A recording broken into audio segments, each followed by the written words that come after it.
Hola, bienvenidos a esta edición especial de América Ahora. Les saluda Xu Xin desde Beijing. A finales de junio, las autoridades estadounidenses descubrieron a decenas de migrantes hacinados en el tráiler de un camión en San Antonio, Texas. Más de 50 de ellos fallecieron en una de las peores tragedias relacionadas con la migración en los últimos años en el país. Para esta edición de América Ahora, nuestro corresponsal en México ha hablado con algunos de los familiares de los fallecidos. Escucharemos sus testimonios. Posteriormente, observamos qué se esconde detrás de las últimas cifras del desempleo en Estados Unidos y el fenómeno conocido como la gran renuncia. Finalmente, analizaremos el aumento de tiroteos escolares en Estados Unidos a raíz del suceso acaecido en Uvalde, donde a finales de mayo un joven asesinó a 19 niños y a 2 profesoras. Quédense con nosotros. Comienza América Ahora. Los familiares de los fallecidos en el tráiler de la muerte piden la pronta repatriación de los cuerpos a México. La tasa de desempleo vuelve a situarse en 3,6% por cuarto mes consecutivo. Aumentan los tiroteos escolares y los crímenes de odio en un país que glorifica la posesión de armas. Ya han sido identificados los 27 mexicanos fallecidos dentro del llamado tráiler de la muerte, en el que murieron 53 migrantes asfixiados por el encierro dentro del camión y las altas temperaturas que superaban los 40 grados Celsius. Nuestro corresponsal en México, Juan Carlos Aguirre, se trasladó hasta el estado de Veracruz, donde una familia perdió a 3 de sus 8 hijos. 3 muchachos, tal vez prodigios del fútbol, que cambiaron sus tacos, sus zapatillas, por buscar el sueño americano, y lo que consiguieron fue algo completamente distinto. Hoy sus deudos le piden a las autoridades americanas y mexicanas que por favor entreguen lo más pronto los cuerpos de sus familiares. Algunas autoridades dicen que esto podría tardar hasta 15 días, mientras que otros, al ser un caso tan mediático, menos de una semana. Vamos hacia la población de San Marcos Atexquilapan, en el estado de Veracruz, a unos 300 kilómetros de la Ciudad de México. En este apartado ecosistema rural con menos de 2.000 habitantes, el luto embarga las fachadas de algunas casas. Estas lonas negras anuncian que alguien se fue.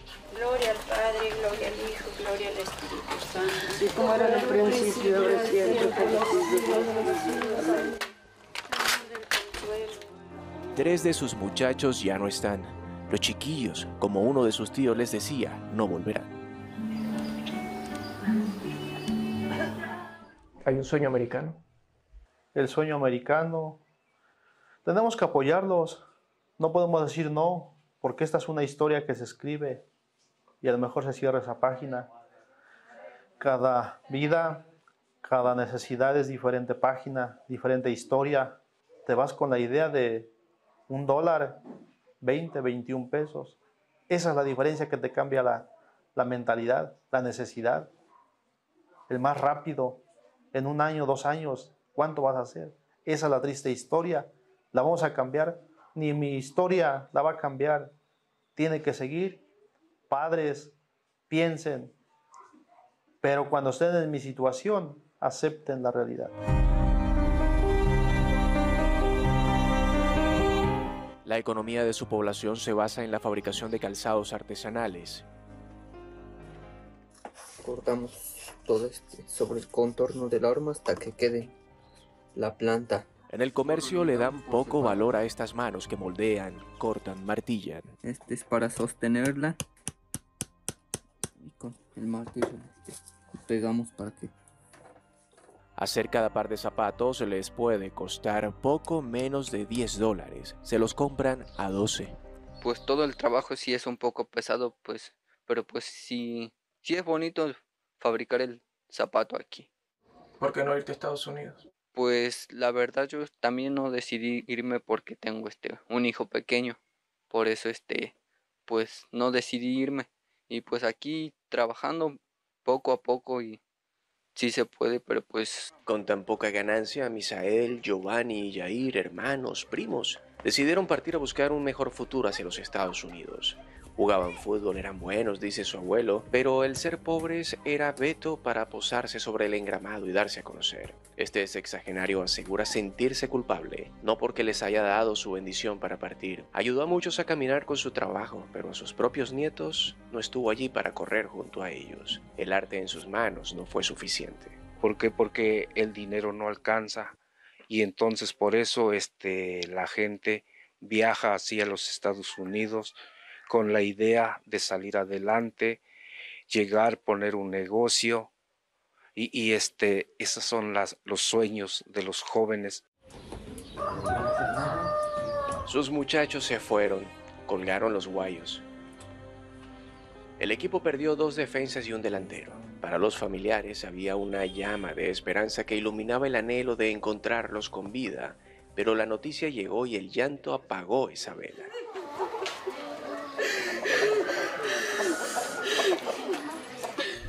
Ahí se acabó todo para nosotros porque pues fue mi única esperanza que estuviera en el hospital y poderlo ver. Y no, mi hijo estaba sin vida, él quedó sin vida.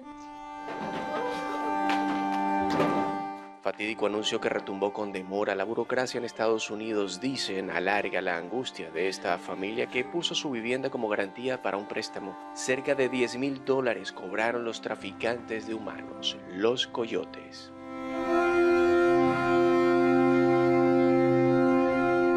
¿Dónde ustedes ahora? Los coyotes no. No, ellos no tenemos contacto con ellos directamente. ¿Por qué? Porque pues no tuvimos esa comunicación. Decidimos que se fueran y allá encontraron un contacto para cruzar, para irse. Ustedes saben perfectamente que la frontera está llena de gente buscando la forma de encontrar gente para cruzarla. Cuando nosotros tuvimos un contacto con uno, fue entre 4, con mi cuñado, mi hermana, que están igual con sus hijos a la espera de noticias de ellos. Nos reunimos y platicamos, encontramos un contacto para que se fueran, el mismo que pasó a mis demás familia.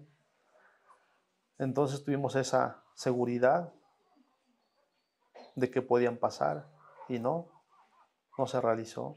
Señor Gerardo, ¿dónde está la traba? Porque primero fue una lentitud para decir si estaba o no estaba su hijo.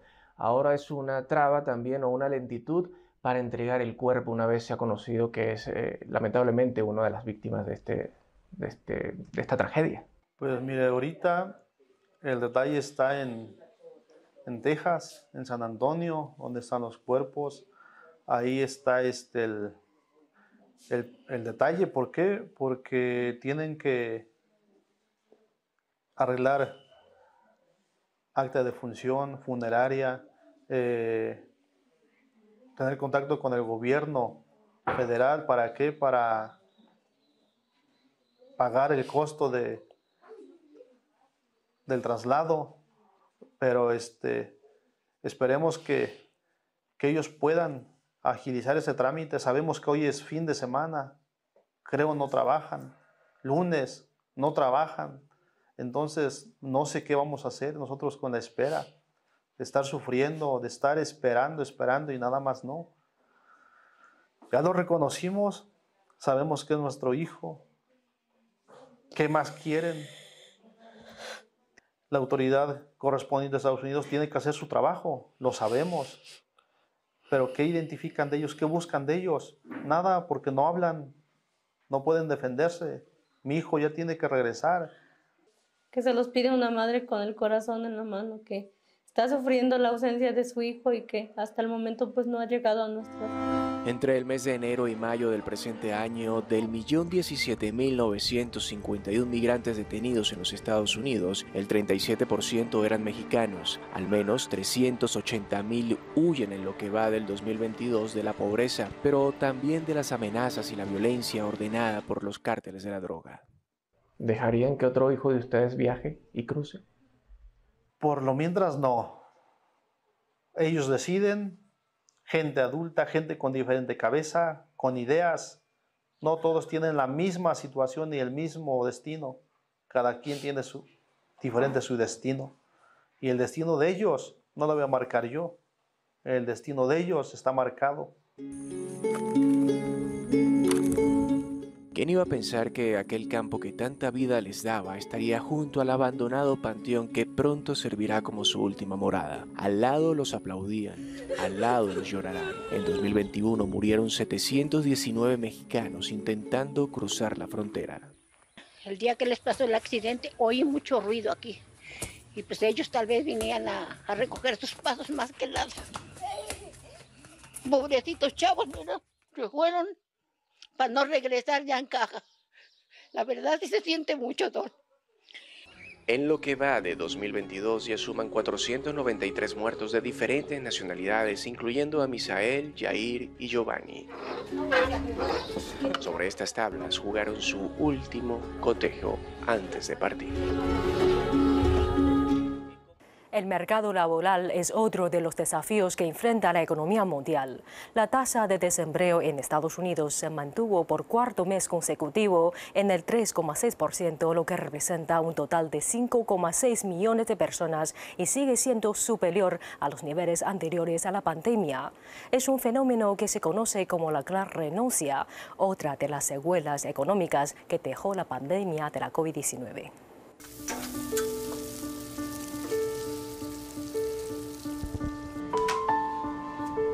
La pandemia remite, pero ahora muchos negocios en el estado estadounidense de Florida hacen frente a una nueva crisis, la escasez de mano de obra, un problema que afecta especialmente al sector de la hostelería. El Ichis Diner en Bahía de La Palma, Florida, es uno de esos sitios a los que van todos los lugareños. Todo listo, querido. ¿Qué tal está el desayuno? Fantástico. Pero hubo un día recientemente que Isela no pudo abrir. No tenía suficiente personal. Por primera vez en 16 años, he tenido que cerrar mis puertas por cuestiones de personal. Me sentí devastada. Todo lo que hice fue llorar todo el día de lo devastada que estaba. De Armas no está sola, ni de lejos. Los carteles de Se necesita personal pueden verse prácticamente en todos los restaurantes y hoteles de Florida. Rick Hensel es el propietario del restaurante Rising Tide y de otros dos en Puerto Cañaveral. Uno de ellos, el Junkanoo, lleva cerrado desde el inicio de la pandemia. Hensel asegura que no ha podido encontrar a suficientes trabajadores como para abrir. Podría contratar ahora mismo al menos 50 o 70 empleados. ¿Frustrante? Muy frustrante. No entiendo cómo puede ser que, habiendo regresado todo a la normalidad y habiendo tanta gente buscando empleo, nadie quiera venir aquí y trabajar. Da un poco de miedo. Muchos restaurantes y hoteles ahora ofrecen bonificaciones de contratación de hasta $500 para atraer a empleados. En los hoteles de Tom Williamson ofrecen $100 y otros beneficios, pero ni siquiera esto es suficiente. Para conseguir los beneficios debes trabajar a jornada completa, algo a lo que nosotros nos comprometemos, pero aún así no, es muy extraño. Todos estos pequeños negocios han sobrevivido a la pandemia, pero ahora que la normalidad empieza a regresar, hacen frente a otra crisis que ninguno de ellos vio venir.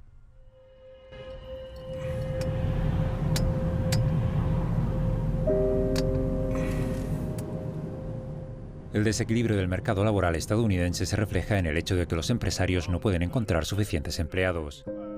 Por otro lado, muchos demandantes de empleo no pueden encontrar trabajo. Este fenómeno es especialmente grave entre los ciudadanos no blancos. El chef Steven Albright es el director culinario del Centro Franciscano de Baltimore, que da de comer a miles de personas cada semana en esta ciudad de Maryland, cerca de la capital del país, Washington, D.C. La mayoría de ellos están desempleados.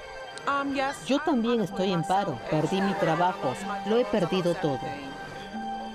Muchos aquí consideran al chef Steven un salvavidas vital. Él y su personal alimentan a las personas con pocos ingresos o ningunos que no les alcanza para alimentarse en un momento en el que los afroamericanos tienen el doble de probabilidades de estar desempleados que los ciudadanos blancos en Estados Unidos. 10 millones de personas están desempleadas en este país. Entre la población de blancos, el 4,5% está sin trabajo. Sin embargo, entre los afroamericanos, el 9% está desempleado. Esto representa el doble de la tasa de desempleos de los blancos. Los activistas de derechos civiles lo achacan a varios factores, como el racismo estructural y la discriminación contra los negros que solicitan empleo.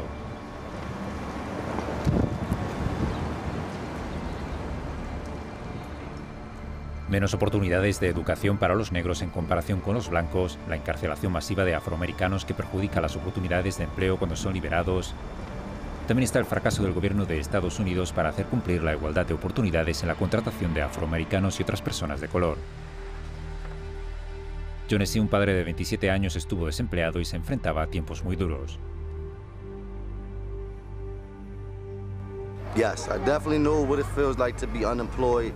Sí, definitivamente sé lo que se siente al estar desempleado.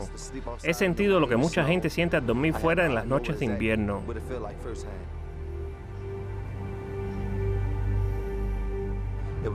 Dormir fuera bajo la lluvia y la nieve.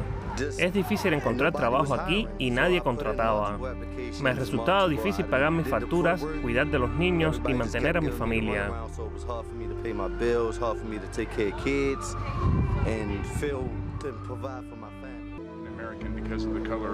Give them a chance. Everybody deserves a chance. Everybody's human being, no matter the race. Black, white. Todo el mundo merece una oportunidad. Todos son seres humanos. No importa la raza, negro, blanco, mexicano, lo que sea. Todo el mundo merece una oportunidad para demostrar su valía.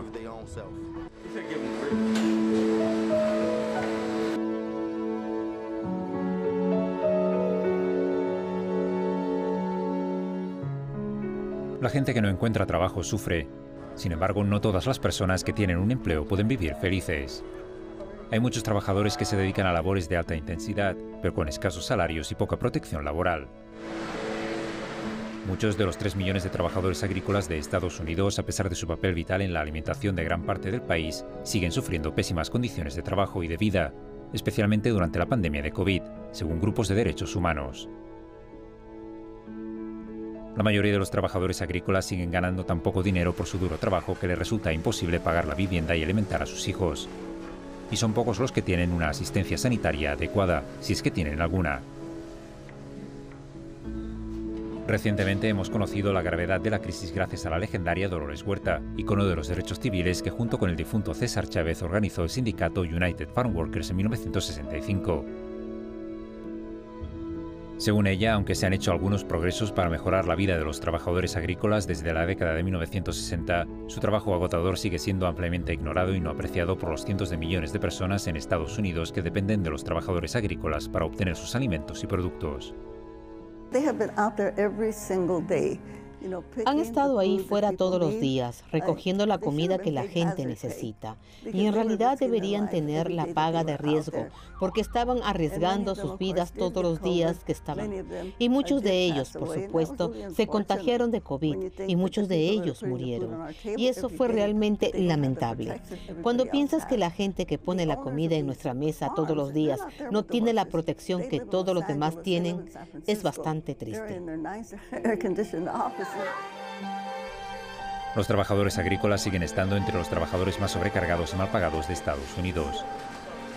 Algunos ganan apenas $10 o poco más por hora por un trabajo que se cobra a un alto costo físico en sus cuerpos. Por ejemplo, la vida media de un trabajador agrícola en Estados Unidos es de 49 años. Es inaceptable que muy pocos dirigentes del gobierno de Estados Unidos acudan a estos campos para ver por sí mismos cómo estas largas horas y los bajos salarios por un trabajo tan importante están provocando la muerte prematura de los trabajadores agrícolas promedio. Luis Márquez agradece cada día a su padre, José, trabajador agrícola jubilado, los 50 años que trabajó en el campo para ayudar a criar a sus 13 hijos y varias decenas de nietos, con sus escasos ingresos como trabajador agrícola en Estados Unidos. Enseñarle sus manos de tantas trabajar, estas manos trabajaron, levantaron mucha lechuga. Tengo muchos años ya. ¿Tiene muchos años? ¿Cuántos años tiene, papá? A ver si se acuerda, porque se le olvida, en vez se los quita. ¿Cuántos años tiene? 94. 97 va a cumplir. A los 97 años, José, el padre de Luis, ha vivido casi el doble de la vida actual de la mayoría de los trabajadores agrícolas. Por ello, su familia está agradecida. ¿Quién lo quiere mucho, a ver? Usted y todos los demás. Ah, ya ve, todo lo queremos. Ay, mi viejo. Pero es una chulada, ¿eh? Está borracha. Luis dice que Estados Unidos debería estar agradecido también por los 3 millones de trabajadores agrícolas que ayudan a alimentar el país. En 2020, más de 45.200 personas fallecieron por violencia armada en Estados Unidos, un aumento del 45% en comparación con la década anterior, según datos del Centro de Control y Prevención de Enfermedades. Los estadounidenses no son ajenos a los tiroteos en masa, un problema persistente en el país. Pero el aumento de tiroteos escolares ha armado a una población que atestigua actos de violencia armada en campus, escuelas y hasta jardines de infancia. Por ello, cada vez más estadounidenses urgen a cambiar la situación. Disparó y mató horriblemente, incomprensiblemente. Esas son las palabras del gobernador de Texas, Greg Abbott, tras uno de los tiroteos escolares más mortíferos de la historia en Estados Unidos. Sucedió en Uvalde, a unos 130 kilómetros al oeste de San Antonio y alrededor de 560 kilómetros al suroeste de Dallas. El joven armado abrió fuego dentro de la escuela elemental Rupp sobre las 11:30 de la mañana. 19 niños y 2 profesoras fueron abatidos. Conmoción, tristeza, miedo.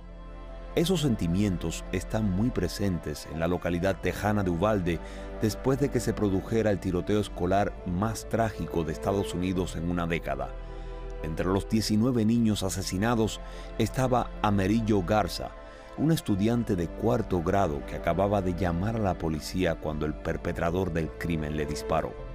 Se había hecho una foto mientras recibía un reconocimiento solo unos minutos antes de que el atacante entrara en el aula.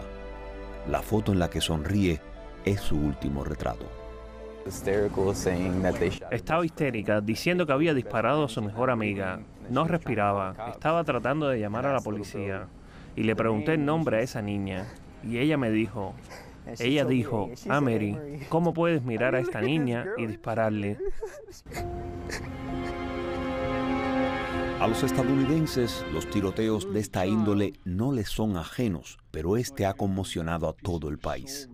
Nuestros hijos viven con miedo cada vez que ponen un pie en el aula por si serán ellos los siguientes.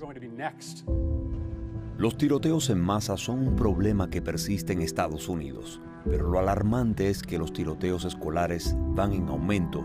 Desde 1999 se han registrado 337 tiroteos escolares. De ellos, 42 tuvieron lugar el año pasado, alcanzando un máximo en 2 décadas. En lo que va de calendario, se ha informado de al menos 24 actos de violencia armada en campus que van desde jardines de infancia hasta institutos. Uno de los niños que sobrevivió mencionó que ahora tienen miedo de ir a la escuela. Eso es lo que les preocupa más de sus escuelas. Es un problema muy grande y afecta a cada niño del país. La base de datos del Washington Post muestra que los principales perpetradores de estos tiroteos escolares son cada vez más jóvenes, la mayoría de ellos menores de 18 años. La edad media es apenas 16, el más joven tenía solo 6 años. Su cerebro todavía se está desarrollando, es muy plástico. No permanece en el mismo estado durante mucho tiempo y no llega a un área donde la gente puede tomar decisiones racionales hasta mucho después en la vida. Por eso es esta tendencia. Los atacantes suelen ser hombres jóvenes. Tienden a ser más impulsivos.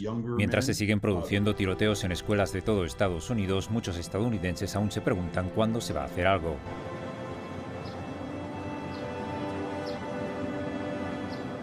Este tiroteo no es real, sino un vídeo de un simulacro que muestra qué hacer en caso de que ocurra uno. Para los niños de algunos estados, saber cómo protegerse en un tiroteo es parte de su educación para mantenerse a salvo. Formaciones de este tipo para niños no son raras en Texas. Austin Sure Shots, un club de tiro local, ofrece un programa de entrenamiento joven para niñas. Algunas participantes están en 1er grado y apenas son un poco más altas que la mesa de tiro. En una sociedad en la que la tenencia de armas es un derecho constitucional, la cultura de las armas define la vida de muchos estadounidenses desde la cuna hasta la tumba. Desde revistas hasta redes sociales, pasando por ferias de armas y clubes de tiro e incluso películas y videojuegos. Claramente Estados Unidos tiene un fetiche con las armas. Abrazamos la violencia. Mira nuestras películas, nuestra cultura pop. Hay armas por todas partes. Están glorificadas. Se las tiene en una estima más alta que otras muchas cosas en nuestra cultura. Eso es por esta noción de rudo individualismo estadounidense. Este mito estadounidense está construido en gran parte sobre la noción del incentivo y también mucho sobre mala información. Las armas no suelen ser la solución a este tipo de problemas. Las armas causan más problemas. Se estima que hay cerca de 400 millones de armas en Estados Unidos, una cantidad que sobrepasa a la población. Y cerca de la mitad de los estadounidenses adultos afirman tener un arma en casa. Los niños encuentran estas armas en sus hogares fácilmente cuando no saben lo peligrosas que son. Creo que tenemos un problema de ruptura del sistema. El sistema también necesita una revisión masiva si es que queremos hacer algún tipo de progreso. El problema de la violencia armada está azotando a todo Estados Unidos. El predominio de la cultura de las armas en la sociedad estadounidense está echando más leña al fuego, y además de la tendencia juvenil a la violencia armada, otra característica notable es el crecimiento de los crímenes de odio. Un joven blanco de 18 años, autoidentificado como supremacista, abrió fuego en un supermercado local y transmitió en vivo la matanza con una cámara en el casco. Peyton Gendron disparó a 13 personas en un barrio predominantemente negro, dejando 10 muertos y 13 heridos.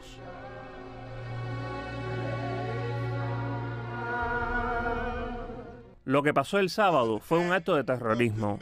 Esto fue un acto de terrorismo interno, perpetrado por un joven supremacista blanco. En lo que las autoridades definieron como un manifiesto de 180 páginas racista y lleno de odio, Gendron defiende las ideas de la teoría del reemplazo, que afirman falsamente que las razas no blancas están sustituyendo a los blancos. El tiroteo de Buffalo refleja dos de los cánceres crónicos de Estados Unidos: el odio racial y la violencia armada. Los datos publicados por la agencia CDC muestran que en 2020 más estadounidenses murieron por heridas relacionadas con las armas de fuego que en ningún otro año del que se tenga registro. Entre ellos, los negros han tenido 12 veces más probabilidades que los blancos de ser víctimas de un asesinato con armas de fuego. Cuando el movimiento Black Lives Matter comenzó en 2013, abrió las puertas a otra ronda de acalorados debates sobre el racismo en Estados Unidos, incluido el racismo sistémico. Los manifestantes expresan su ira por el creciente número de víctimas de minorías étnicas. Aún así, no son pocos los que apuntan que el racismo institucionalizado no existe en Estados Unidos. No lo creo. No creo que haya racismo sistémico en Estados Unidos. Pero otros apuntan a las raíces históricas del racismo sistémico. Este país fue fundado sobre la esclavitud institucional y, por supuesto, no se puede olvidar el genocidio masivo de nativos americanos que estaban aquí cuando llegaron los colonos europeos. Así que tenemos realmente la base del racismo institucionalizado en este país contra los negros, hispanos, nativos americanos y asiáticos que existe hasta el día de hoy. Lo vemos en nuestras instituciones, con nuestros sistemas de justicia penal, como trata a los negros, hispanos y otras minorías étnicas de manera diferente a como trata a los blancos. Así que vemos racismo institucionalizado y sistémico en este país hasta el día de hoy. Y cuando las personas con prejuicios raciales tienen fácil acceso a las armas que pueden manipularse para cometer asesinatos en masa, se producen más incidentes mortales. El tiroteo masivo en Buffalo es considerado por muchos como otro llamado de atención para que Estados Unidos solucione el problema del racismo, un problema profundamente arraigado. Parece evidente que hoy en día existe una división racial, económica, social y política cada vez mayor en Estados Unidos. La violencia armada está más generalizada y los tiroteos masivos por motivos raciales son más frecuentes. ¿Cuántas familias estadounidenses más tendrán que perder a sus seres queridos como consecuencia de tiroteos masivos? Así concluimos esta emisión especial de América Ahora. Gracias por sintonizarnos durante esta media hora. Nos vemos en la próxima edición.